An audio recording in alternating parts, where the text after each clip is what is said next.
मोदी सरकार के तीसरे कार्यकाल का पहला पूर्णकालिक बजट आज पेश हुआ। 1 फरवरी 2025 को वित्त मंत्री निर्मला सीतारमण ने अपना 8वां बजट पेश किया और इस बजट से जैसे कि उम्मीद थी कि मोदी सरकार चुनाव को ध्यान में रखकर ही बजट बनाएगी और उसमें उन लोगों का खास ख्याल रखा जाएगा जिनसे मोदी को वोट मिल सकते हैं या जिनसे मोदी की कुर्सी बची रह सकती है।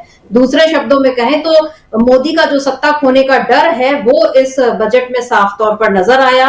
पहले से ही उम्मीद जताई जा रही थी कि इस बार बिहार के लिए कुछ खास होगा और ये चीज इस बार नजर भी आई, क्योंकि जिस तरीके से कई घोषणाएं की गई, मखाना बोर्ड से लेकर आईआईटी और नेशनल पार्क फूड टेक्नोलॉजी का, ये सारे बनाने की जो घोषणाएं हुई है वित्त मंत्री निर्मला सीतारमण ने जिस तरह से ये घोषणाएं की, और सबसे खास बात आप स्क्रीन पर देख सकते हैं निर्मला सीतारमण जिस साड़ी को पहने हुए हैं, बेंगलुरु सिल्क की सफेद साड़ी क्रीम कलर की, और उसमें जो बॉर्डर पर बनी हुई जो पेंटिंग है वो मिथिलांचल की पेंटिंग खास बनी हुई है। तो ये जो निर्मला सीतारमण ने, मोदी सरकार ने जो संदेश देना चाहा बिहार को कि हम आपके साथ खड़े हैं और हमारे लिए बाहर का इंतजाम अब बिहार के लोगों को करना है, ये मैसेज जो आज मोदी ने देने की कोशिश की संसद से, वो आज एकदम साफ दिख रही है और ये कोशिश बता रही है कि नीतीश कुमार का जो दबाव है वो मोदी पर काम कर गया। आप जानते हैं कि नीतीश कुमार ने अभी हाल ही में 32 पन्नों की चिट्ठी लिखी थी और उसमें बताया था कि उनको बिहार के लिए क्या क्या चाहिए।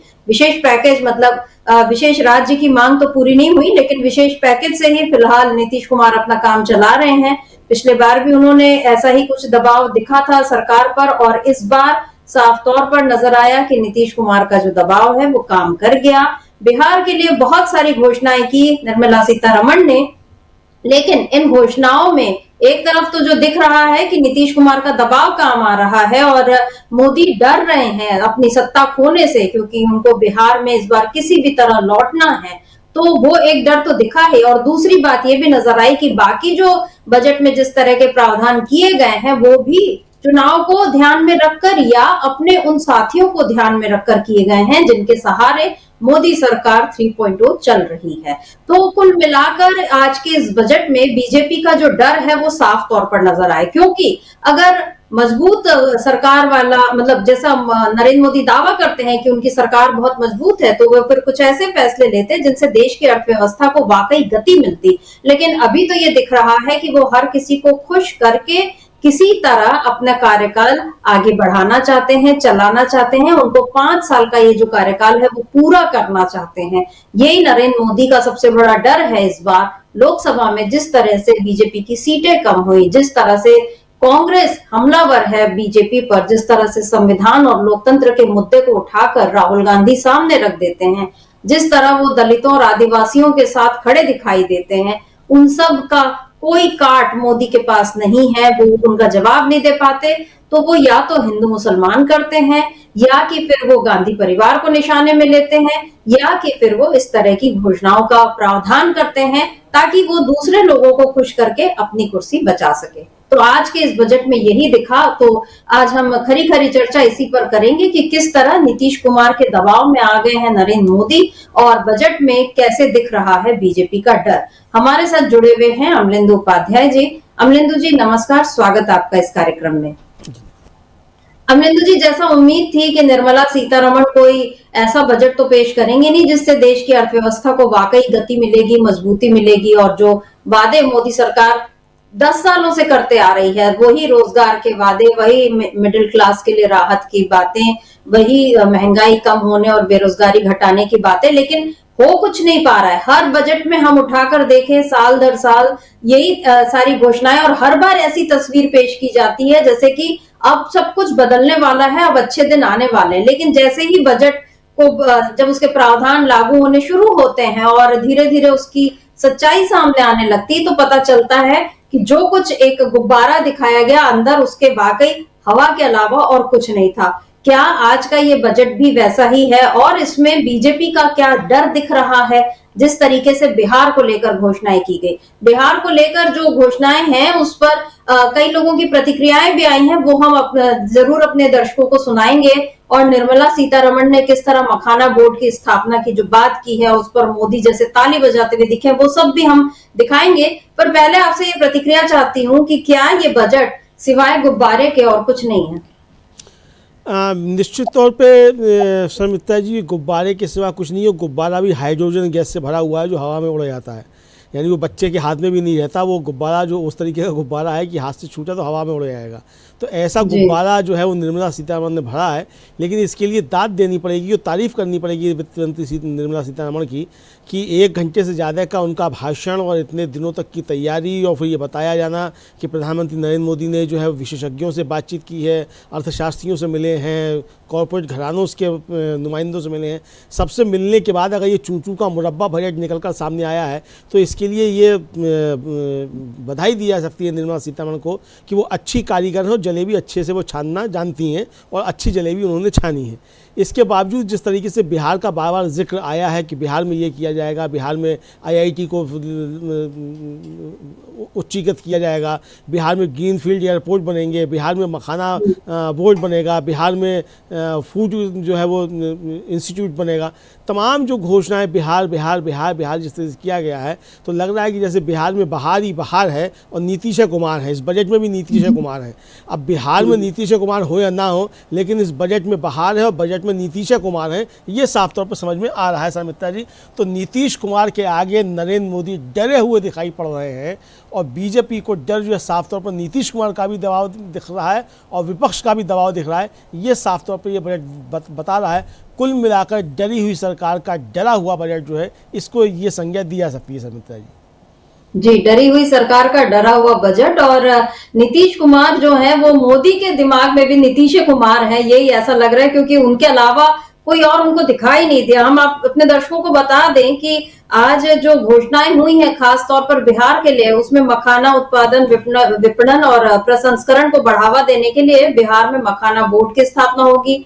पटना में आईआईटी का विस्तार, खाद्य प्रसंस्करण के लिए national institute of food technology संस्थान, किसान क्रेडिट कार्ड से लोन की सीमा 3 लाख से बढ़ाकर 5 लाख रुपए, ग्रीनफील्ड एयरपोर्ट और वेस्टर्न कोसी कैनाल प्रोजेक्ट, ये खास बिहार के लिए जो प्रोजेक्ट्स बने हैं। और उसके बाद जैसे ही ये घोषणाएं हुई, बिहार के तमाम जो सांसद हैं या वहां से जो मंत्री हैं, उन लोगों के बयान आने शुरू हो गए और सब जो बिल्कुल लहालोट है, गदगद है कि मोदी ने बहुत अच्छा किया है और बिहार के लिए उन्होंने इतना ध्यान दिया।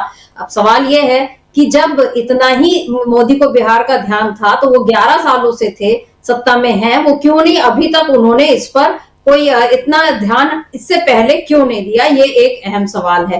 पहले सुन लेते हैं निर्मला सीतारमण ने किस तरह से मखाना बोर्ड वाली जो घोषणा की, और उसके बाद मनीष तिवारी कांग्रेस सांसद और प्रियंका चतुर्वेदी, इन दोनों के बयान भी सुन लेते हैं। पर पहले सुनते हैं निर्मला सीतारमण को। Makhana board in Bihar.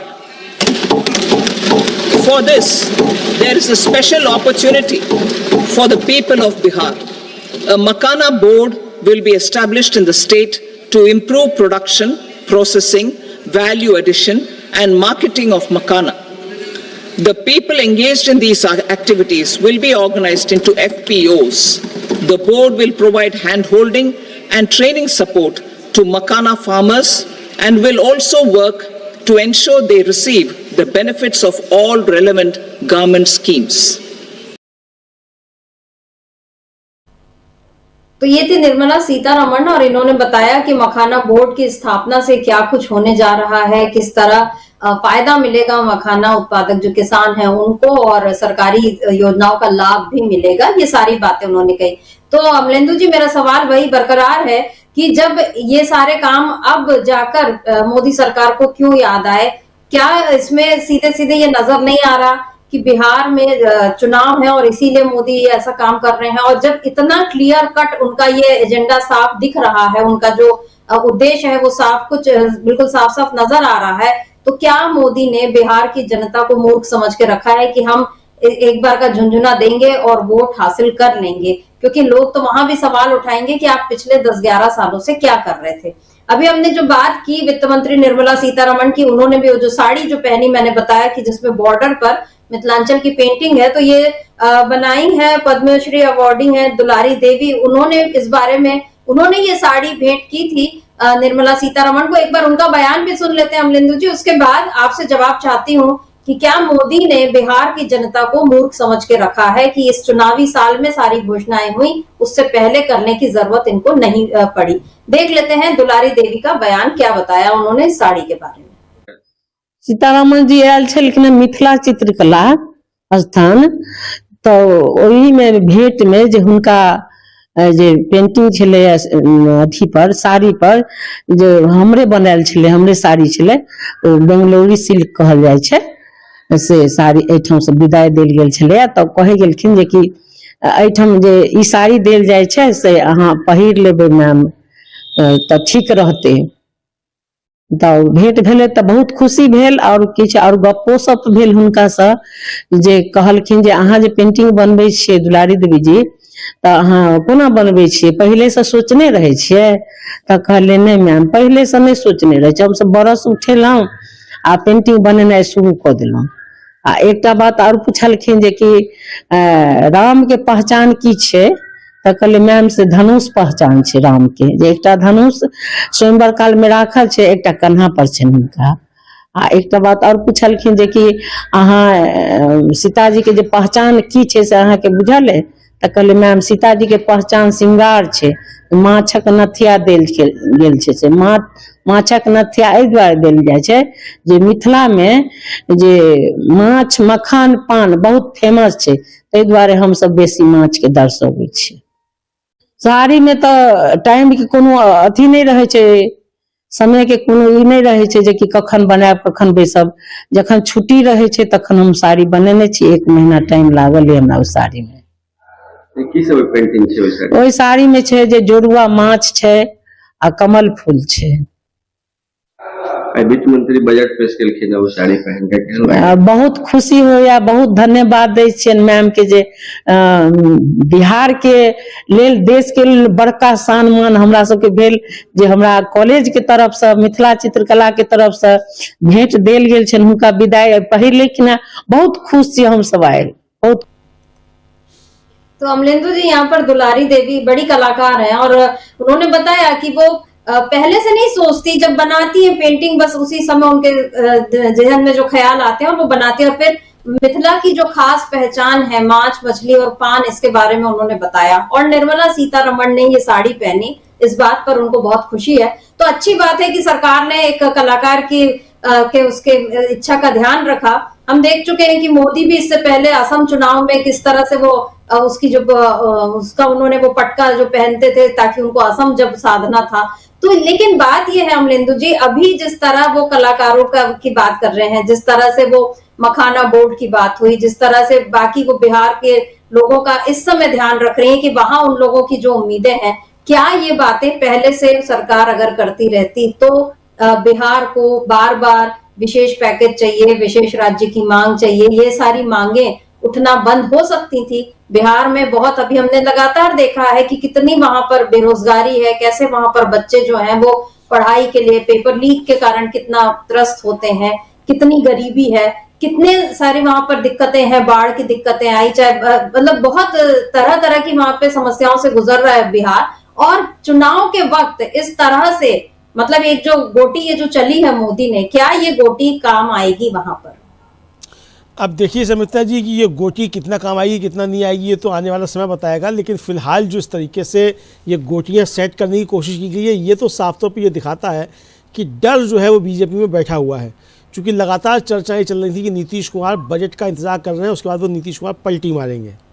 तो नीतीश कुमार पलटी ना मार जाएं तो ये बताने की कोशिश की गई है कि देखिए नीतीश कुमार के लिए हमने क्या क्या दे दिया। लेकिन इसमें जो दे दिया वो तो ठीक है, जो आपने क्या क्या दे दिया, आपने घोषणाएं कर दी, लेकिन नीतीश कुमार के हाथ में क्या आया, इसमें से नीतीश कुमार अपने हाथ से क्या खर्च करेंगे, यानी बिहार सरकार जो है इसमें अपने हाथ से क्या खर्च करेगी।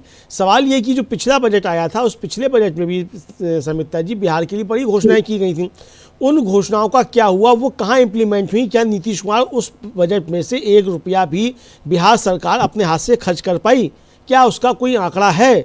कि बिहार को दिया गया था, आखिर वो पैसा कहाँ चला गया, ये सवाल तो उठेंगे निश्चित तौर पर। और समिता जी, अभी तक देखिए कि तमाम लोगों की तरफ से प्रतिक्रियाएं आ चुकी हैं, लेकिन नीतीश कुमार की तरफ से इस पर कोई प्रतिक्रिया नहीं आई है। मैंने अभी उनका ट्विटर हैंडल चेक किया, उस ट्विटर हैंडल पे नीतीश कुमार का जो है वो नीतीश कुमार का ट्विटर हैंडल जो महाकुंभ में बिहार के लोगों की जान गई है उसके विषय में तो बात कर रहा है, लेकिन बजट के ऊपर नीतीश कुमार का ट्विटर हैंडल खामोश है। एक शब्द भी बजट को लेकर नीतीश कुमार ने नहीं कहा है।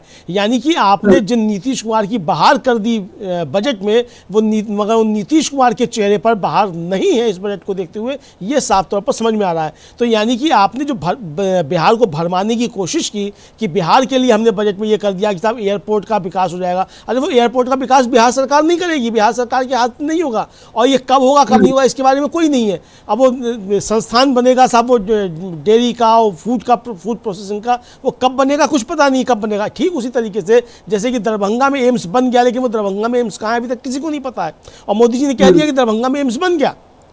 तो उसी तरीके से ये फूड प्रोसेसिंग प्लांट बन गया। अब पिछले बजट में बताया गया था कि साहब कोसी क्षेत्र में बाढ़ से निपटने के लिए 16,000 करोड़ रुपए दिया जाएगा, जहाँ तक मुझको याद पड़ रहा 16,000 करोड़ रुपए का ही बजट बताया गया था। लेकिन वो 16,000 करोड़ रुपए का बजट क्या बिहार सरकार को मिला? क्या वो 16,000 करोड़ रुपए में से 16 रुपया भी उस पर खर्च हुआ?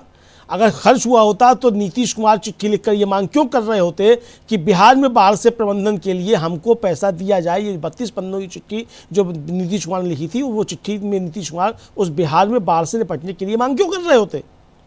तो अभी भी नीतीश कुमार की उस मांग पर यह बजट खामोश है, और बिहार में बाढ़ से प्रबंधन पर बजट में कुछ नहीं कहा गया है। तो यानी बिहार के लिए जो घोषणाएं बताई भी जा रही हैं, वो सारी घोषणाएं जो है वो चुनावी जुमलेबाजी के अलावा कुछ नहीं कहा जा सकता। जिसको कहा था जुमलेबाजी शब्द जो था वो इस्तेमाल किया था अमित शाह जी ने, यानी कि अभी तक जो थी वो चुनावी जुमलेबाजी हुआ करती थी, अब वो बजट में भी चुनावी जुमलेबाजियां होती हैं। इसको निर्मला सीतारमण ने सिद्ध करके बता दिया है समिता जी।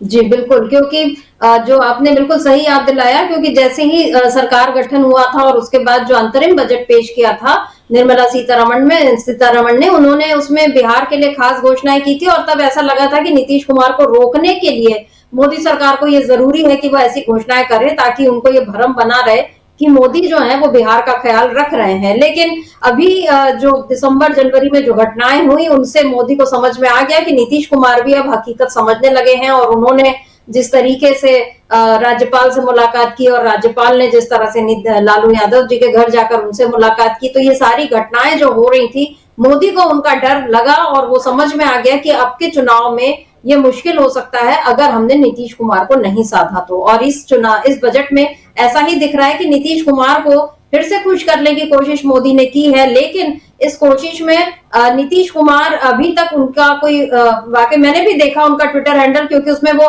गिना रहे हैं कि यहाँ से इतने लोगों की मौत हुई, यहाँ से इतने लोगों की मौत हुई, और कुल 11 या 12 लोगों की बिहार से जो मौत हुई है उस पर उन्होंने शोक जताया है, लेकिन बजट को लेकर कुछ नहीं बोला। जेडीयू ने कुछ मतलब वहां उन लोगों का कोई खास बयान नहीं आ रहा, बल्कि बीजेपी के जो नेता हैं वो बढ़ चढ़कर तारीफ कर रहे हैं। और एक अहम बात ये कि चिराग पासवान, उन्होंने अपने तो ट्विटर हैंडल पर निर्मला सीतारमण के भाषण के अलग अलग हिस्से को अलग अलग ट्वीट्स में दिखाया है। इसका मतलब चिराग पासवान खुश हैं इस बजट से, और वो इसलिए भी खुश हैं कि उनको अब मोदी वो समझ गए हैं कि वो मोदी के लिए इस समय कितने जरूरी हैं।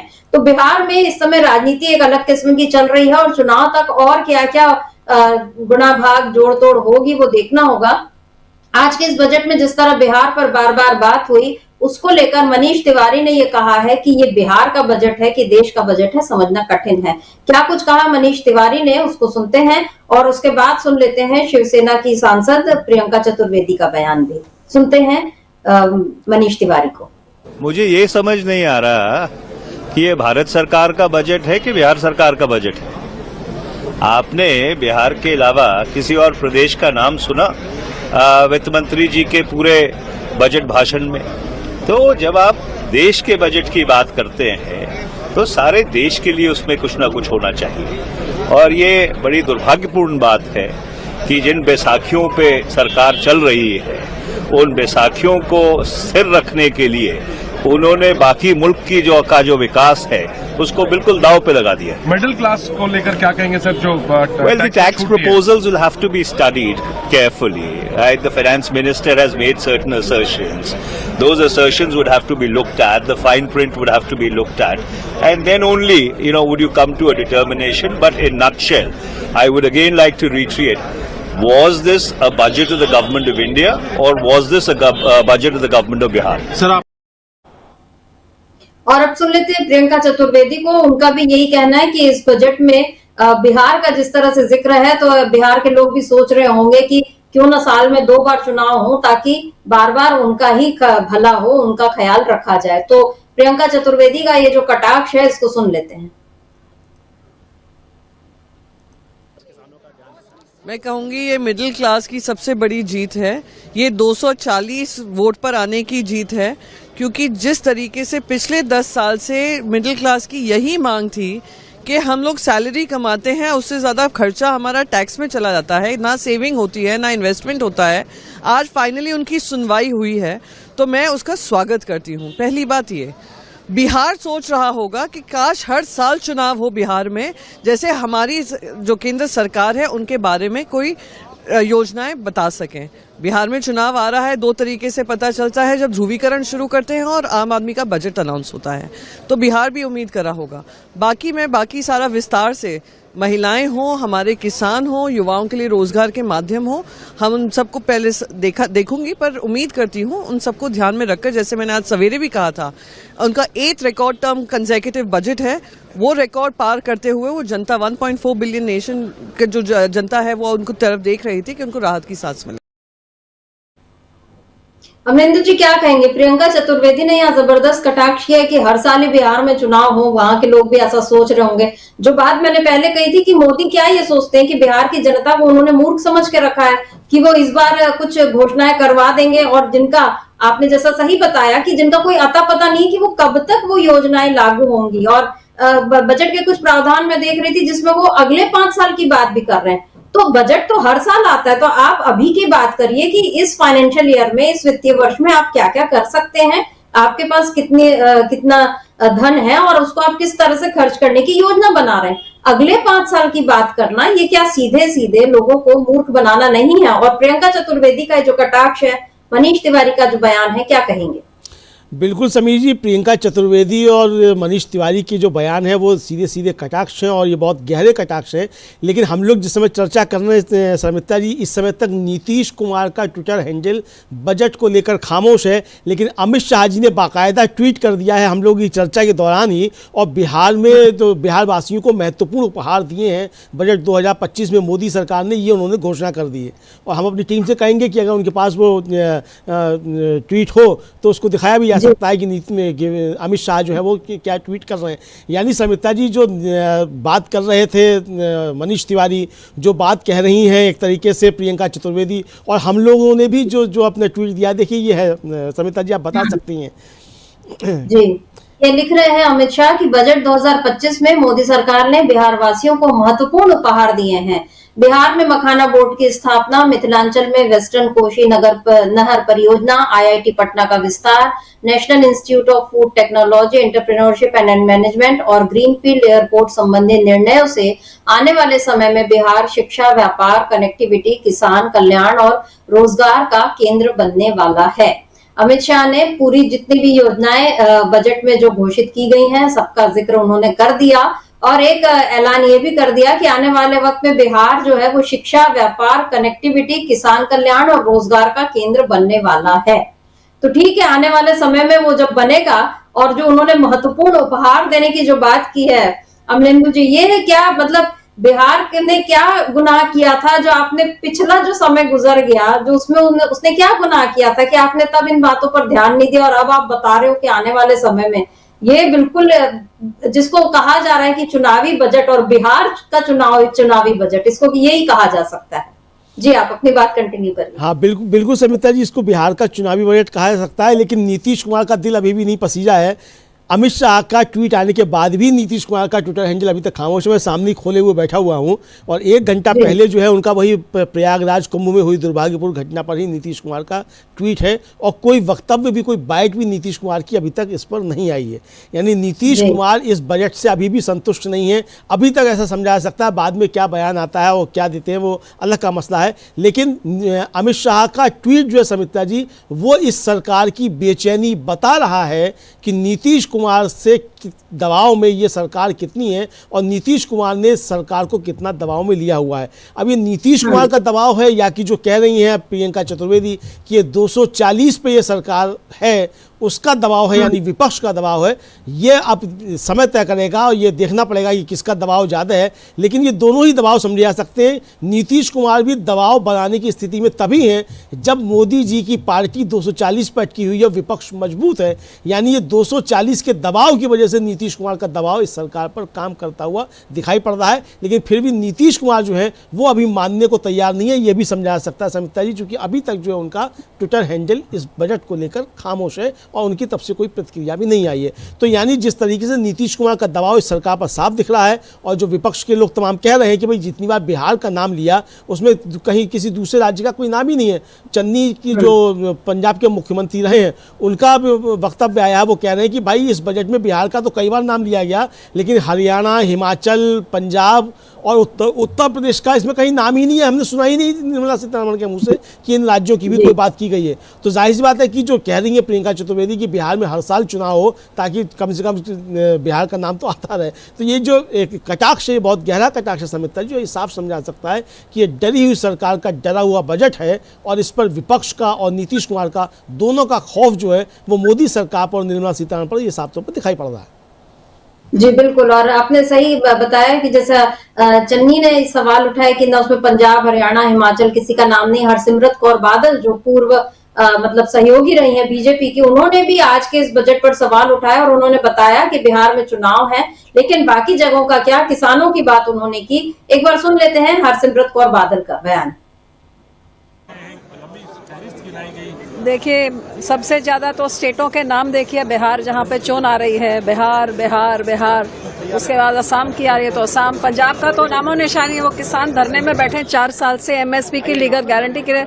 किसान के लिए क्या मखाना बोर्ड, ये बोर्ड, वो बोर्ड, सो किसानों के विरोध एक बजट था और किसान जो उसके लिए लड़ाई लड़ रहे हैं उनकी तो कुछ सुनी नहीं गई, तो दुख है। दुख है, उन्होंने बिल्कुल बता दिया। बीजेपी से उनके पुराने सहयोगी दुखी हैं, तो समझ में आ रहा है। और जैसा अभी हमने देखा लिंदु जी, अमित शाह जो कह रहे हैं कि बिहार के लोगों को उपहार, तो वही बाकी देश के लोग भी सवाल उठाएंगे कि भाई हमने क्या गुनाह किया कि हमको ये उपहार क्यों नहीं मिल रहा। एक ही राज्य को आपने इतना सब जी खोल कर दिया है, तो वो समझ में आ रहा है कि वो यहाँ पर नीतीश कुमार का कुछ ना बोलना, ये अभी भी ऐसा लग रहा है कि नीतीश कुमार अभी कुछ और बार्गेनिंग करने के मूड में हैं। क्या वो अभी भी दबाव बना रहे हैं? क्योंकि देखिए ऐसा होता है कि प्रतिक्रिया देने, मान लो वो दिल्ली में नहीं है या उनके पास तुरंत कोई पत्रकार नहीं पहुंचा, हालांकि वो प्रगति यात्रा पर है, उनके साथ पत्रकार भी चल रहे होंगे, तो तुरंत ही बयान आ सकता था। मुंह से उन्होंने कुछ नहीं बोला। वैसे भी सम्राट चौधरी या बाकी लोग जब उनको इशारा करेंगे तभी वो बोलेंगे, ऐसा तेजस्वी यादव आरोप लगाते ही रहते हैं। ट्वीट भी उन्होंने नहीं किया, इसका मतलब वो अभी क्या वेट एंड वॉच की स्थिति में है नीतीश। और ऐसे में क्या ये लग रहा है कि एक तरफ जो प्रियंका चतुर्वेदी ने कहा कि 240 का असर है, यानी एक तो विपक्ष जो बाहर है और दूसरा विपक्ष क्या एनडीए के भीतर ही है। क्या मोदी सरकार इस समय 2 विपक्षों का सामना कर रही है? बिल्कुल समिता जी, इस समय 2 विपक्ष का सामना कर रही है एनडीए सरकार। और जैसा हम लोग चर्चा किया कि अमित शाह का बयान का जो ट्वीट है वो भी ये बता रहा है कि ये 2 विपक्ष का सामना कर रही है। एक तो समिता जी जिस तरीके से कुछ घोषणाएं की गई, जैसे गिग वर्कर्स के लिए घोषणा की गई, सब वो श्रम पोर्टल पे उनको दिया जाएगा। गिग वर्कर्स की मांग तो राहुल गांधी अपने यहाँ 2 राज्यों में उनके लिए कानून बना चुके हैं और गिग वर्कर्स से मिले थे। आपको याद होगा बेंगलोर में वो स्कूटी पर बैठ के गए थे गिग वर्कर की और उससे सारी बातें की थी। तो यानी राहुल गांधी का दबाव भी इस सरकार पर साफ तौर पर देखा जा सकता है। दूसरा, मध्य वर्ग को लेकर जिस तरीके से मांग की थी अरविंद केजरीवाल ने, तो वो भी इसमें दबाव पड़ रहा है मध्य वर्ग का, तो विपक्ष का दबाव ये भी साफ तौर पर दिखाई पड़ रहा है। इसी तरीके से शर्मिष्ठा जी कई जो चीज़ें हैं वो साफ तौर पर दिखाई पड़ रहा है कि राहुल गांधी ने जो बातें की थी उनका दबाव इस बजट पर वो दिखाई पड़ता है, जिसको बताया जा रहा है कि साहब ये जो है वो बड़ा कल्याणकारी बजट है जो कहने की कोशिश की जा रही है, यानी वो जो कल्याणकारी बताने की कोशिश की जा रही है वो भी विपक्ष का दबाव दिखाई पड़ रहा है। अब जिस तरीके से बिहार के लिए मखाना बोर्ड बनेगा, बिहार के लिए पटना में IIT जो है उसका उच्चीकरण होगा और सीटें बढ़ाई जाएंगी मेडिकल की, उसमें बिहार का ध्यान रखा जाएगा, नेशनल फूड सिक्योरिटी पार्क बनेगा, ये और ग्रीन एयरपोर्ट बनेंगे, पटना एयरपोर्ट जो है उसका उच्चीकरण होगा, ये सारी घोषणाएं साफ तौर पर बताती हैं। पर्यटक स्थल जो है उनका विकास किया जाएगा, वो बढ़ाए जाएंगे। 50 पर्यटक स्थल जो है बुद्ध से जुड़ी हुए जो पर्यटक स्थल हैं उनका विकास किया जाएगा। तो बुद्ध से जुड़े हुए तमाम पर्यटक स्थल जो उनमें से अधिकांश बिहार में है। तो यानी एक तरीके से बिहार को जो ये सब देने की घोषणा की जा रही है, उसके बाद बता भी रहे हैं अमित शाह कि बजट में मोदी सरकार ने बिहार के लिए इतनी घोषणाएं की हैं। यानी एक तो बजट की बिहार के चुनाव की तैयारी अभी से शुरू कर दी गई है और नीतीश कुमार को मनाने की तैयारी की, नीतीश जी आप पलटी मत मारिएगा, हमने विकास के लिए इतना कुछ किया और आप इसको लेकर चुनाव में जाइए। लेकिन नीतीश कुमार जो है वो पसीज नहीं रहे और एक बार भी उन्होंने मोदी जी का शुक्रिया या निर्मला सीतारमण का शुक्रिया जो है बजट को लेकर अभी तक नहीं कहा है, ना उनकी पार्टी की तरफ से किसी का। कम से कम हमने वक्तव्य अभी तक शर्मिष्ठा जी नहीं देखा है बजट घोषणा होने के बाद, चाहे वो संजय झा हो, चाहे वो ललन सिंह हो, किसी का भी कम से कम हमने नहीं देखा। आया तो हम कह नहीं सकते क्योंकि हम लोग इस समय लाइव चर्चा में बने हुए देख नहीं पा रहे हैं उसको, उनके वक्तव्य को, तो आया हो तो हम कह नहीं सकते। लेकिन कम से कम हमने अभी तक नहीं देखा कि इस पर कोई प्रतिक्रिया आई हो। नीतीश कुमार का ट्विटर हैंडल हमारे सामने खुला हुआ है, उस पर अभी तक जो है कम से कम कोई जो है वो चर्चा नीतीश कुमार ने इस बजट के बारे में नहीं कही है। तो इस साफ तौर पर समझा जा सकता है कि बिहार के चुनाव को मद्देनजर रखते हुए और विपक्ष के और नीतीश कुमार के दबाव में, यानी दो विपक्ष इस समय दिख रहे हैं भारतीय जनता पार्टी को। एक तो विपक्ष इंडिया गठबंधन है ही और नीतीश कुमार कहीं पलटी न मार जाए उसका खास ध्यान रखा गया है। और जयराम रमेश ने सवाल उठाया है कि भाई ठीक है बिहार में चुनाव है, ये तो आपने ठीक है अच्छा है, लेकिन आंध्र प्रदेश का इसमें कोई जिक्र नहीं है। आप दूसरी बैसाखी पर टिके हुए, तो दूसरी बैसाखी का भी आपने इस पर कोई जो है वो ध्यान नहीं रखा है, ये भी साफ तौर पर समझ में आ रहा है। तो यानी शर्मिष्ठा जी विपक्ष का दबाव, गंभीर दबाव भारतीय जनता पार्टी की सरकार के ऊपर दिखाई पड़ रहा है और दो विपक्ष उसको दिखाई पड़ रहे हैं, इंडिया गठबंधन और दूसरा नीतीश कुमार, जहां बिहार में अभी चुनाव भी है, ये साफ तौर पर दिखाई पड़ रहा है इस बजट में। जी, दो विपक्षों का सामना मोदी कर रहे हैं, वैसे ही उनको डर लगता है। विपक्ष मुक्त भारत वो चाहते थे और अब ऐसा हो गया है कि एक नहीं दो विपक्ष जो हैं उनके लिए तैयार हो चुके हैं। और जिस मध्यम वर्ग का जिक्र मतलब प्रियंका चतुर्वेदी ने भी किया, और क्योंकि कल जब राष्ट्रपति मुर्मू ने अपना भाषण दिया था तो उसमें उन्होंने ये कहा था कि सरकारी योजनाओं से गरीबी रेखा से ऊपर उठे 25 करोड़ लोग नया मध्यम वर्ग बना रहे हैं और ये वर्ग भारत के विकास में नई ऊर्जा भर रहा है। मध्यम वर्ग जितने बड़े सपने देखेगा, देश उतनी ही ऊंची उड़ान भरेगा। और इधर मोदी ने भी यही कहा था कि वो मां लक्ष्मी से प्रार्थना करते हैं कि देश के हर गरीब और मध्यम वर्ग पर उनकी विशेष कृपा रहे। और उन्होंने संकेत दिया था कि इस बजट में गरीबों, मध्यम वर्ग और महिलाओं के लिए कुछ नया होगा। तो ये कल ही इन दोनों ने संकेत दे दिए थे और दोनों ने क्या मतलब सरकार का ही भाषण राष्ट्रपति पढ़ती हैं तो वो उनको बता दिया गया था कि आपको ये संकेत दे देने हैं। तो मध्यम वर्ग के लिए घोषणा होगी ये कहा, और विकसित भारत की बात हो रही है, उड़ान भरने की बात हो रही है। अखिलेश यादव ने यहाँ बुरी तरह धो दिया है। उन्होंने बताया कि बजट तो ठीक है, आप जितनी बातें कर रहे हैं, लेकिन जो अभी की जो जरूरत है उस पर आप कुछ क्यों नहीं बोल रहे हैं। अखिलेश यादव का एक बड़ा बयान है, लेकिन उसका छोटा सा हिस्सा हम सुन लेते हैं। मेरी जानकारी सही है तो ये सरकार का 12वां बजट है। 12वां ही है, 11वां क्यों 11वां है?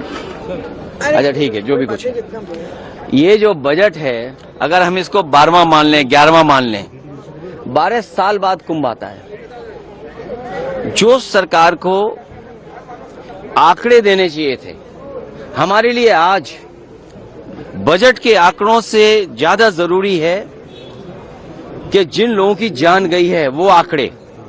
जो सरकार मरने वालों का आंकड़ा न दे सके, जो सरकार खोए लोगों का आंकड़ा न दे सके, जो खोया पाया केंद्र है उसमें बड़ी संख्या में लोग भटक रहे हैं। कुंभ में लोग अपने मोबाइल पे अपने परिवार के सदस्यों की तस्वीर लेकर के, कोई अपनी मां की तस्वीर लेकर के, कोई अपने बेटे की तस्वीर लेकर के, कोई अपने परिवार के सदस्य की तस्वीर लेकर के कुंभ में लोग भटक रहे हैं, लेकिन सरकार उसकी जानकारी के लिए कोई इंतजाम नहीं किया है। जो आंकड़े बताए जा रहे हैं जान जाने के, वो झूठे आंकड़े हैं। जिस सरकार को 17 घंटे से ज्यादा लग गया हो जानकारी देने के लिए कि वहां पर भगदड़ हुई है, लोगों की जान गई है, और जब हम और आप लोग बात कर रहे हैं 100 घंटे से ज्यादा हो जाएंगे। लोग जो स्नान लेना चाहते थे, कुंभ में स्नान नहीं करा पाई ये सरकार। लोग त्रिवेणी में जाते हैं स्नान के लिए, स्नान नहीं करा पाई।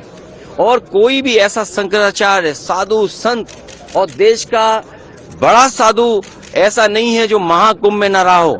इनके किस आंकड़े को हम यकीन माने? जो लोग कहते थे डिजिटल इंडिया, उस महाकुंभ में हजारों सीसीटीवी कैमरे हैं, उस कुंभ में हजारों ड्रोन से उन्होंने समय समय पर जानकारी हासिल की। क्या सरकार के पास मरने वालों के आंकड़े नहीं है? क्या सरकार के पास जो खोए हैं उनके आंकड़े नहीं है? जो सड़कों पे चले गए, मर गए लोग जाकर के, लोग अयोध्या गए, वो प्रभु श्री राम के मंदिर का दर्शन नहीं कर पाए।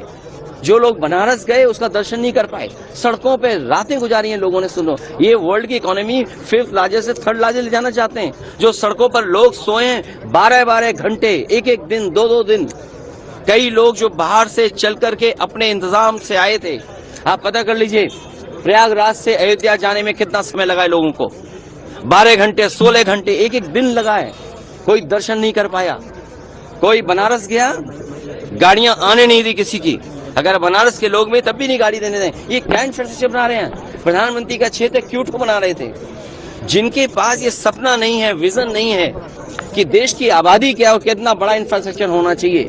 जिस महाकुंभ में लोकसभा के टीवी में प्रचार हुआ, कल भी मैं जब था लोकसभा के टीवी में प्रचार हुआ, आप सब चैनल वाले लोग हैं, आप पर न जाने कितना बड़ा पैकेज देकर के प्रचार कराया गया।